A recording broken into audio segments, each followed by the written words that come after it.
হযরত আবু বকর রাযিয়াল্লাহু তাআলা আনহু ইসলামের প্রথম খলিফা এবং রাসূল সাল্লাল্লাহু আলাইহি ওয়াসাল্লাম এর সবচেয়ে কাছের সাহাবীদের মধ্যে অন্যতম ছিলেন।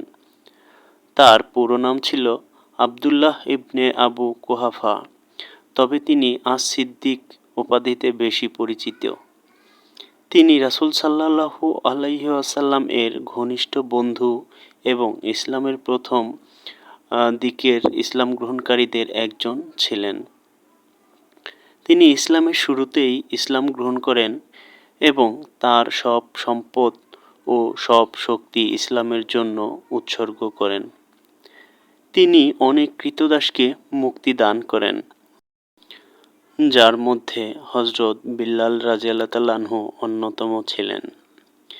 যখন মক্কার কুরাইশরা রাসূল সাল্লাল্লাহু আলাইহি সাল্লামকে হত্যা করার ষড়যন্ত্র করেছিল, তখন আল্লাহর আদেশে তিনি মদিনায় হিজরত করেন। এই হিজরতে হযরত আবু বকর রাযিয়াল্লাহু তাআলা আনহু রাসূল সাল্লাল্লাহু আলাইহি ওয়াসাল্লাম এর একমাত্র সঙ্গী ছিলেন।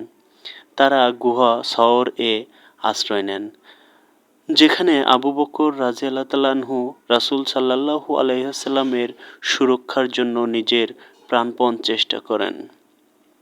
রাসূল সাল্লাল্লাহু আলাইহি ওয়াসাল্লাম এর ইন্তেকালের পর মুসলিম উম্মাহ যখন নেতৃত্ব সংকটে পড়ে, তখন সাহাবীগণ সর্বসম্মতভাবে আবু বকর রাযিয়াল্লাহু তাআলা আনহুকে প্রথম খলিফা নির্বাচিত করেন।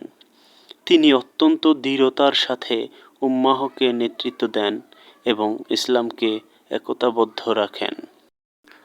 তার শাসনামলে কিছু উপজাতি যাকাত দিতে অস্বীকৃতি জানায় এবং কিছু ভণ্ড নবী দাবি করে। হযরত আবু বকর রাযিয়াল্লাহু তাআলা আনহু কঠোর হাতে তাদের দমন করেন এবং ইসলামের ঐক্য বজায় রাখেন।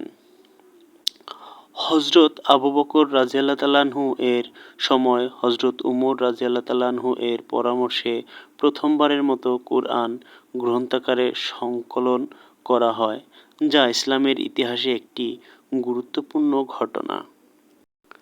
মাত্র 2 বছর 3 মাস খলিফা হিসেবে দায়িত্ব পালন করার পর 63 বছর বয়সে তিনি ইন্তেকাল করেন। মৃত্যুর আগে তিনি হযরত উমর রাযিয়াল্লাহু তাআলা আনহুকে খলিফা হিসেবে মনোনীত করেন, যিনি ইসলামের দ্বিতীয় খলিফা হিসেবে পরিচিত হন। হযরত আবু বকর রাযিয়াল্লাহু তাআলা আনহু ছিলেন বিনয়ী, ধৈর্যশীল এবং সাহসী নেতা। তার জীবন মুসলমানদের জন্য দীক্ষা, ত্যাগ ও নেতৃত্বের এক মহান দৃষ্টান্ত। তিনি ইসলামের ইতিহাসে চিরস্মরণীয় হয়ে থাকবেন।